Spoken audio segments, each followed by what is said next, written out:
Bonjour et bienvenue sur les clés de la réno. Vous vous lancez dans la rénovation? Alors vous êtes au bon endroit. Les clés de la réno, c'est le podcast qui vous accompagne tout au long de votre projet pour aménager et décorer la maison ou l'appartement qui vous correspond. Je suis Alison, aujourd'hui architecte d'intérieur et décoratrice.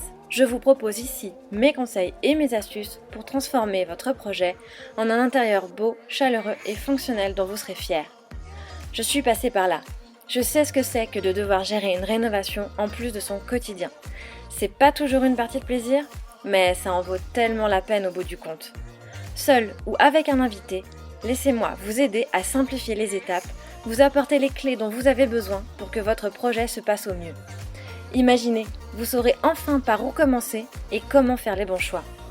Retrouvez-moi aussi sur Instagram, c'est tout simplement les clés de la réno podcast pour encore plus de partage et de retour d'expérience. Allez, on y va ?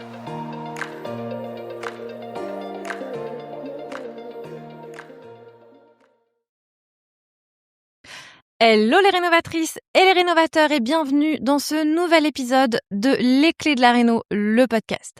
Aujourd'hui, je voulais qu'on s'attarde sur un détail qui n'en est pas un et auquel on pense presque jamais ou en tout cas trop tard. Un détail qu'on choisit souvent à la toute fin du chantier, parfois dans la précipitation et pourtant, c'est lui qui peut complètement changer la perception de ton intérieur. Ce détail, ce sont évidemment les plaintes. Et je peux t'assurer d'une chose. Tu peux avoir un très beau sol, de jolis murs, une décoration soignée. Si les plaintes sont mal choisies, alors ça fait tâche. L'ensemble peut paraître bancal, inachevé, voire un peu cheap. À l'inverse, quand elles sont bien pensées, c'est sublimé. Elles donnent de la tenue, de l'élégance, de la cohérence à tout ton espace. Et donc dans cet épisode, l'objectif c'était bien de t'expliquer à quoi servent réellement les plaintes, parce que on les fait un peu de façon automatique, mais sans vraiment savoir parfois. Comment est-ce qu'on choisit le bon matériau pour ces plaintes? Quelle hauteur adopter selon ton espace? Ça, c'est hyper important. Quels styles, évidemment, peuvent fonctionner? Et surtout, les erreurs que je vois très souvent dans les maisons que je visite. Bref, comment transformer un détail banal en vraie finition d'architecte? Alors, avant de penser et de parler à tout ça, on peut déjà se poser la question, effectivement, est-ce qu'une plainte est réellement utile? Dois-je vraiment mettre une plainte? C'est sûr, c'est quelque chose d'hyper personnel. Enfin, alors ça dépend. Soit on l'envisage de façon très automatique et on ne se pose même pas la question de ne pas mettre de plainte. Ok. Soit on a envie de s'en passer et est-ce que c'est toujours la bonne idée? Ça dépend vraiment. Tu vois, par exemple, moi, chez moi, au rez-de-chaussée, il n'y a pas de plainte. Ça a été prévu, conçu comme ça. On a acheté cette maison comme ça, sans plainte. Et effectivement, ça a été fini sans plainte. C'était l'objectif. Mais c'était possible parce que quand ça a été réalisé au moment de la construction de la maison, on a prévu un carrelage au sol qui allait jusqu'au mur et un enduit béton. C'était ce qui devait se pratiquer à l'époque. Un enduit ciment plutôt, qui a été peint et qui vient du coup jusqu'en bas. Il y a vraiment une jonction entre les deux. Pas de jour, c'est bien fini. Ça a été vraiment bien pensé. Et l'enduit au ciment est tellement dur qu'il ne craint pas les chocs. Donc clairement, dans ce cas de figure, c'était possible. Mais je t'invite vraiment à le penser.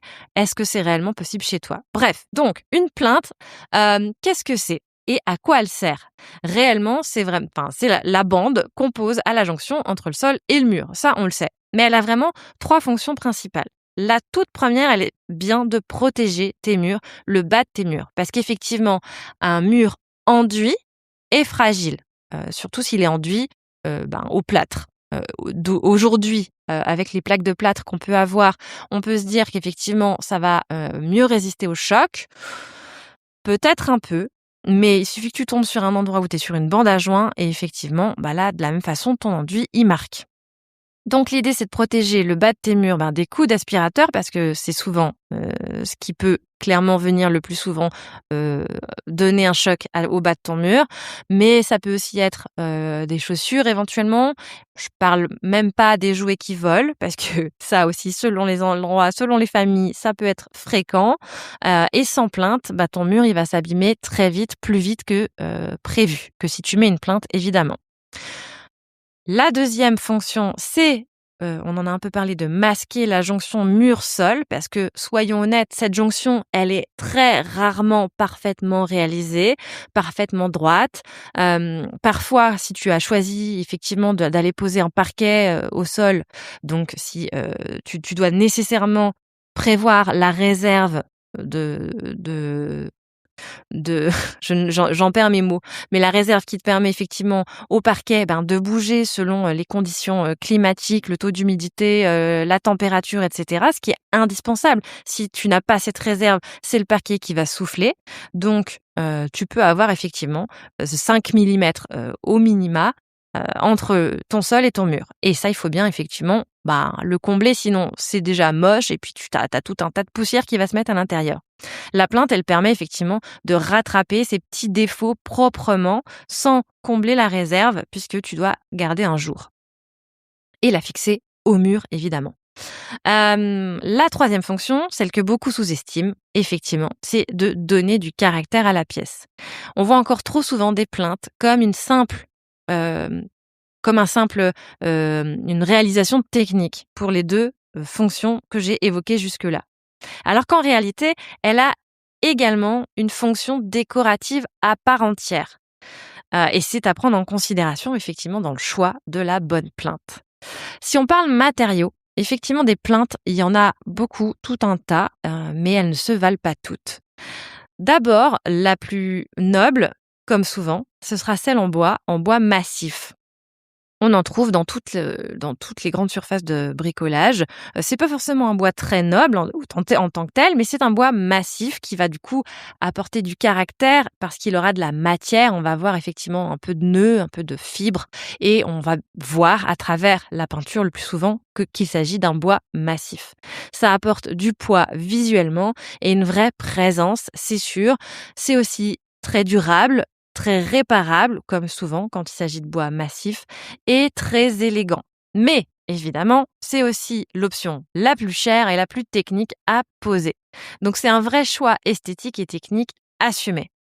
Ensuite, on a évidemment la solution intermédiaire qui est le médium ou le MDF. C'est aujourd'hui ce que je trouve être le meilleur compromis pour beaucoup de projets parce que c'est un matériau qui est très stable, qui est facile à peindre, qui est très disponible dans de nombreux profils. Mais attention à la qualité, tous les médiums ne se valent pas non plus. Un MDF bas de gamme, il peut mal vieillir, il peut commencer à gondoler, surtout dans les pièces humides. Et donc, attention, dans les pièces humides, si tu vas sur des plaintes qui ne sera pas en céramique, effectivement, d'aller utiliser un médium hydrofugé. Mais bien choisi et bien peint, le médium, ça peut être très qualitatif. Tu peux aussi trouver un médium qui sera stratifié, plaqué bois, avec un aspect bois, tu vois forcément de quoi je parle. Visuellement, effectivement, on va se rapprocher d'un aspect bois. Dans la continuité d'un parquet, ça peut être ce qu'il y a de plus simple, budgétairement parlant, ce qu'il y a de plus raisonnable aussi. En revanche, c'est plus fragile. Le plaquage, il aime pas les chocs non plus. Donc, avec les coups répétés, tu peux avoir des petits morceaux qui vont commencer à s'écailler. Et puis, clairement, personnellement, je trouve que l'effet n'est pas des plus beaux. Surtout si si t'as effectivement craqué le porte-monnaie pour un joli parquet, aller mettre des plaintes dans un aspect bois, c'est pas ce qu'il y a de plus, tu te rends pas forcément service. Moi, je préfère effectivement aller sur un médium peint, ça coûte pas plus cher et c'est quand même plus joli. Mais bon, ça c'est très personnel. En tout cas, c'est à réserver selon moi dans des zones peu sollicitées parce que ça peut être assez fragile. Et il y a la dernière version, toujours le PVC, donc effectivement pratique, très pratique, notamment quand il s'agit des pièces humides puisque ça ne craint pas l'humidité. Mais soyons honnêtes, comme toujours, les plaintes en plastique, en PVC, sont quand même peu esthétiques. Le rendu pareil, c'est un point de vue très personnel, mais bon, tout ce qui est PVC, j'ai quand même plutôt du mal en règle générale. Si tu choisis cette option, je te conseille donc de privilégier plutôt une finition mate qui sera toujours plus élégante qu'une finition brillante, une bonne épaisseur pour effectivement lui donner un peu de corps et éviter absolument les imitations bois, comme on a pu le dire avec le médium aspect bois stratifié. On a aussi effectivement les plinthes en céramique, en carrelage, en pierre, dans la continuité d'un sol. C'est très utilisé, enfin c'est une pratique assez courante, notamment chez les artisans, dans les cuisines, les salles de bain. C'est cohérent, c'est durable, c'est facile d'entretien. La pose, par contre, doit être soignée, notamment au niveau des joints. Et moi personnellement, c'est vrai que enfin ça dépend en fait. En carrelage ou en pierre, je trouve ça quand même relativement noble, donc je te dirais pourquoi pas, vas-y. Notamment, ça me fait penser, dans l'épisode 29, Marine, que j'avais interviewée du compte Insta Le Moulin & Co, qui nous expliquait pendant un long moment dans l'épisode avoir chiné des plaques de marbre pour en faire de jolies plinthes. Ça, pour le coup, je trouve qu'effectivement, ça crée un vrai plus dans un intérieur. Il y a un vrai, bon, déjà parce que en plus, c'est un marbre qui est patiné, qui a vécu, qui a eu une histoire, et donc ce n'est pas forcément quelque chose de trop neuf. Et la récupération de matériaux comme ça, tu sais bien que c'est quelque chose que j'encourage, et je trouve que ça peut réellement donner une originalité à un intérieur. Ces plinthes, elles seront uniques. Donc je trouvais l'idée très bonne, et ça pour le coup, ça peut être une très bonne idée. Mais effectivement, le fait d'aller casser la hauteur de tes murs avec une plinthe très marquée et dans la continuité d'un sol, il faut voir. Là, pour le coup, dans l'épisode avec Marine, ce n'était pas dans la continuité du sol, c'était aussi pour ajouter un gros plus. La plinthe en elle-même était un élément décoratif pensé différemment du revêtement de sol et du revêtement mural. Bon, bref, on en parlera juste après. Je voulais aussi effectivement te parler de la hauteur. Pour moi, c'est l'erreur la plus fréquente quand il s'agit de choisir sa plinthe, c'est de ne pas prendre la hauteur qui convient bien. Sans doute, effectivement, le point sur lequel je vois le plus d'impairs. Quand la plinthe est trop petite. Parce qu'effectivement, les plinthes, ça coûte quand même un certain prix. Et au bout du compte, ça peut sembler être un bras. La hauteur, elle impacte également le prix. Plus la plinthe est haute, plus elle coûte cher. Donc on a tendance à toujours diminuer la hauteur de la plinthe parce que on veut aussi faire quelques économies. Mais si tu veux un rendu soigné, je t'invite quand même à prendre en considération le fait que ta hauteur, elle doit toujours être proportionnelle à la hauteur sous plafond, au risque effectivement de créer ce déséquilibre et soit de tasser, soit de pas mettre en valeur le mur, la belle hauteur sous plafond que tu peux avoir parce que ta plinthe est trop petite. En règle générale, effectivement, quand ta hauteur sous plafond est peu importante, donc en dessous de 2,50 m, on va choisir une plinthe plutôt basse, mais pas trop, entre 7 et 9 cm. Tu vois, si tu es plutôt à 2,50 m, je t'inviterais plutôt à te rapprocher des 9 cm. Sur un plafond standard, donc entre 2,50 m et 2,70 m, je t'invite là plutôt à aller sur entre 8 et 12 cm. Moi, souvent, effectivement, j'aime bien aller sur du 10-12. Et si ton plafond est haut, donc à plus de 2,70 m, là, je t'invite à vraiment aller sur de la très grande plinthe, entre 12 et 15, voire plus, selon ta hauteur sous plafond.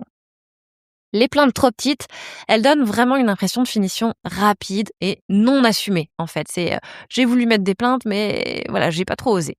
À l'inverse, une plinthe qui est vraiment bien proportionnée, elle donne immédiatement de l'assise à la pièce et elle donne de la cohérence, en fait. Elle finit, tout simplement. C'est vrai que la plinthe est une finition. Maintenant qu'on a parlé de la hauteur, il faut aussi évidemment parler du style. Il y a plein de styles de plinthes. Le profil est hyper important. Et la plinthe, en ce sens, elle doit vraiment prendre en considération l'architecture, le style architectural de ta maison. Parce que la plinthe, c'est pas un élément comme un autre. C'est pas quelque chose qu'on enlève quand on s'en va. C'est quelque chose qui fait partie des murs. Ça fait partie de ta maison. Un peu comme les interrupteurs. Tu pars pas avec, donc c'est quelque chose qui est intrinsèquement lié à la maison et donc à son style. C'est quelque chose que j'aime prendre en considération effectivement, quand je fais mes choix, ne pas aller à l'encontre d'un style architectural et de la façon dont la maison a été conçue. Tu peux avoir envie de créer quelque chose de discontinu, mais malgré tout, il faut que ça s'harmonise. Donc effectivement, on a les plinthes plates, carrées, parfaites pour les intérieurs contemporains, épurés, modernes. Très belles, à condition effectivement que la pose, mais bon, ça vaut pour toute plainte, j'ai envie de dire, la pose, elle soit irréprochable et que les raccords soient bien faits. La moindre imperfection, elle se voit vraiment quand effectivement la plinthe est lisse et plate. C'est sûr, ça se voit encore davantage. Moi, j'aime bien aussi les plinthes plates, finalement, quand l'espace n'a pas un style architectural trop marqué. Ça permet d'aller effectivement apporter une forme de modernité. La plinthe moulurée, à contrario, elle affiche tout de suite quelque chose de charmant, affiche du caractère. Donc, elle va idéalement dans les appartements anciens, avec des moulures style haussmannien. C'est sûr que là, bon, clairement, la question ne se pose pas trop. On va tout de suite sur les plinthes moulurées. Mais ça peut aussi aller très bien dans les maisons de campagne parce qu'il y a ce caractère dans le style de la maison et de l'ambiance qu'on a envie de créer. Ça apporte du relief, ça apporte de l'élégance, ça crée un dialogue effectivement avec les moulures qu'on trouve soit au plafond, mais soit aussi tout simplement sur les portes. Si tes portes sont anciennes, regarde effectivement, est-ce qu'elles ont des moulures? Et donc, si elles en ont, je t'invite à reproduire ces moulures sur les plinthes. Et puis, il y a les intermédiaires, les profils un peu arrondis, avec une petite gorge. C'est parfait pour les maisons, les entre-deux, qui auraient peut-être pas des moulures très assumées, mais qui seraient quand même un peu datées, les maisons des années 30, 60, enfin, entre les deux. Les rénovations qui mélangent l'ancien et le moderne. Ça peut être aussi un bon compromis. Et donc, sauf à vouloir créer, comme je disais, quelque chose d'hyper disruptif, moi, je t'invite à pas trop mélanger les langages architecturaux au niveau des plinthes. Une plinthe ultra moderne et lisse dans un appartement ancien avec des moulures, au plafond, ça crée une vraie dissonance. Rien qu'en le disant, je pense que tu l'imagines et tu vois exactement de quoi je parle. Donc, si effectivement tu envisages de créer cette dissonance, fais-le. Il faut bien réfléchir effectivement. C'est plus facile quelque part d'aller mettre des moulures, des plinthes moulurées dans un espace qui ne l'a pas été prévu au départ, plus que l'inverse, d'aller mettre effectivement des plinthes carrées, très lisses, dans un espace qui a été conçu avec des moulures. Tu vois l'idée? Et enfin, les finitions. Comment on finit ces plinthes? Comment on fait pour avoir une belle plinthe une fois qu'elle est posée? Parce qu'effectivement, on peut complètement ruiner ces plinthes si on fait une mauvaise finition.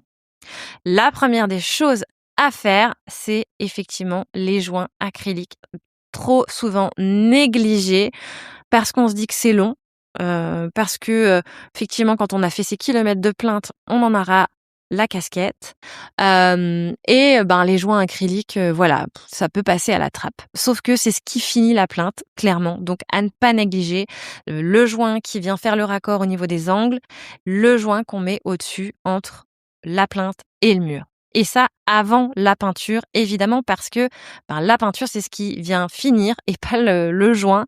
Là, je rappelle que le joint acrylique se peint, donc il faut réellement faire le joint acrylique avant la peinture. Une fois qu'on en est sur la peinture, la sous-couche, à ne pas négliger non plus, elle est obligatoire si tu veux que tes couches de peinture adhèrent bien et soient de bonne qualité.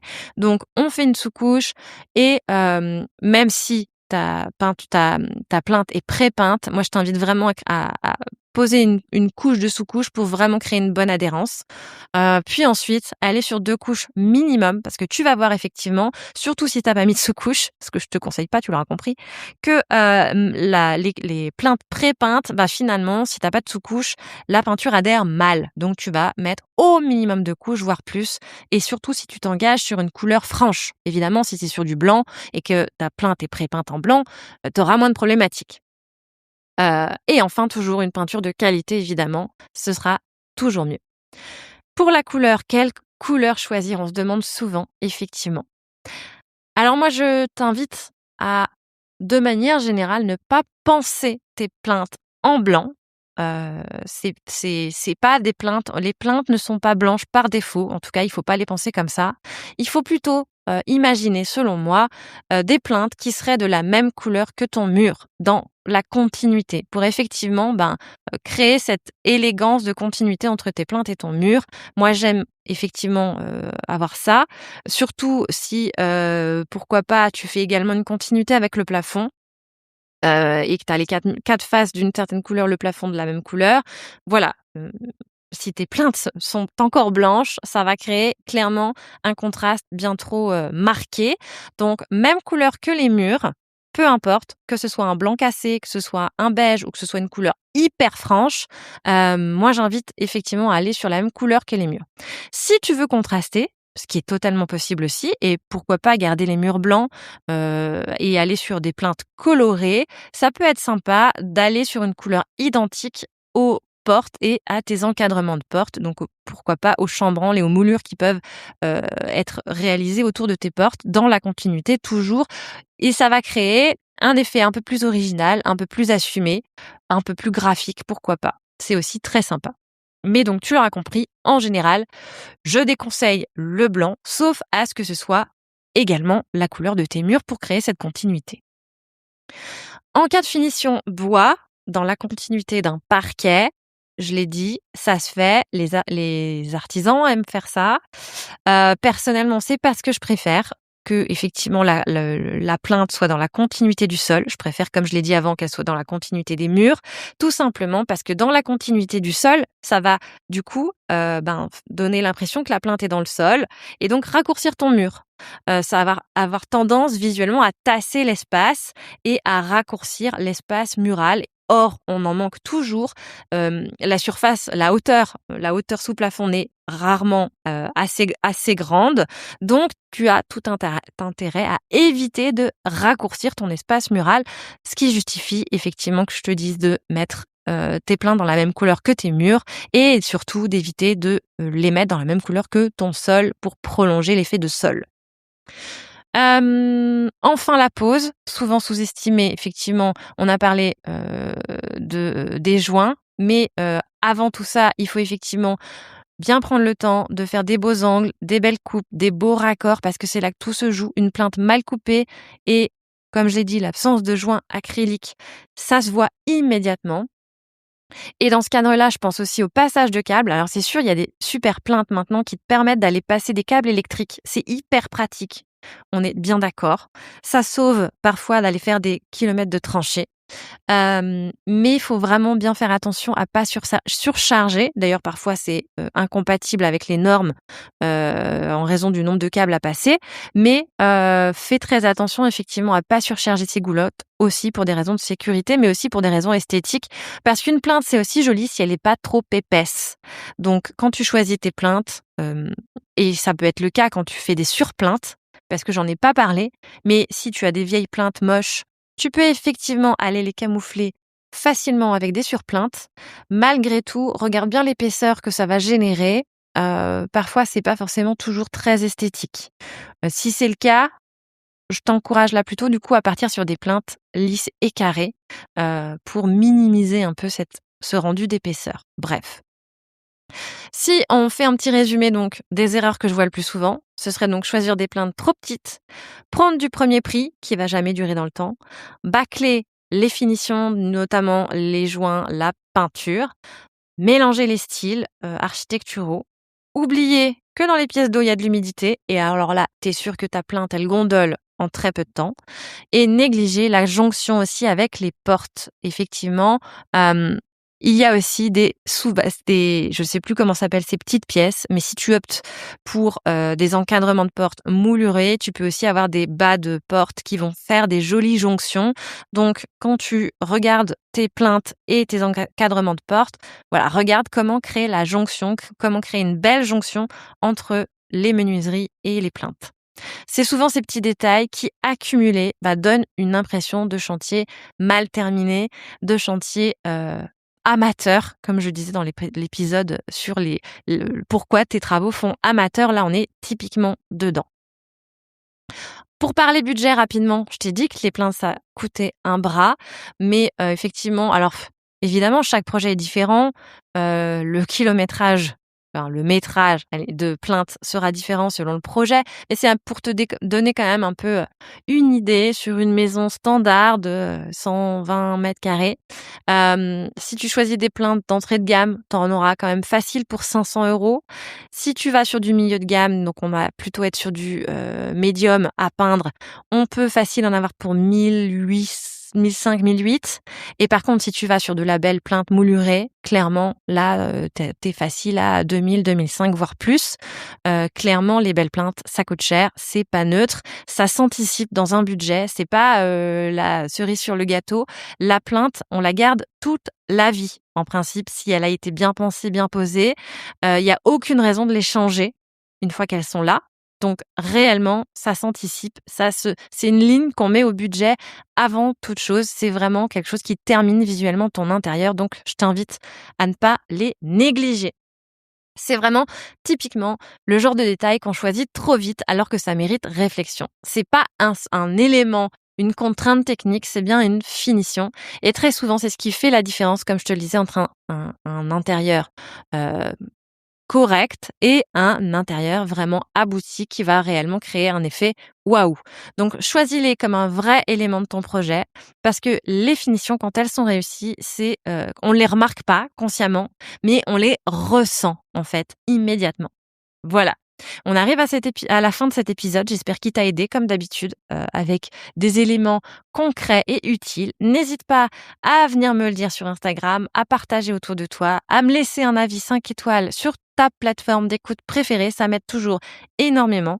Je te remercie de ton écoute et je te dis à très bientôt sur les clés de la réno. Si vous avez écouté jusqu'ici, c'est probablement que l'épisode vous a plu. Alors n'hésitez pas à en parler autour de vous, amis, famille, tous ceux qui rénovent sont les bienvenus. Vous pouvez aussi évidemment laisser un commentaire sur Apple Podcast ou une note 5 étoiles sur Spotify. Et si vous souhaitez être informé des prochains épisodes, n'hésitez pas à vous inscrire à la newsletter ou à me suivre sur Instagram. Le podcast, c'est fini pour aujourd'hui, mais je vous dis à très vite pour un nouvel épisode.